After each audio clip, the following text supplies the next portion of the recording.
સુરતમાં 42 કિલોથી વધુનો ગાંજો ઝડપાયો છે। સચિન પોલીસે દરોડા પાડી 3 મહિલાઓની ધરપકડ કરી છે।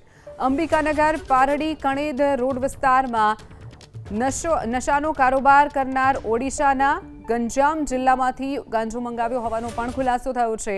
કુલ 21 લાખથી વધુની કિંમતનો ગાંજો મળી આવ્યો છે। સચિન જીઆઈડીસી અને આસપાસના વિસ્તારમાં સપ્લાય કરતા હોવાનો પણ ખુલાસો। મજૂરો શ્રમિકોને નાની પડીકીઓમાં ગાંજો સપ્લાય કરતા હોવાનો ખુલાસો થયો છે।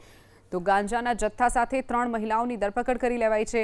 21 કિલો ગાંજાના જથ્થા સાથે 3 મહિલાઓની ધરપકડ કરી લેવાઈ છે।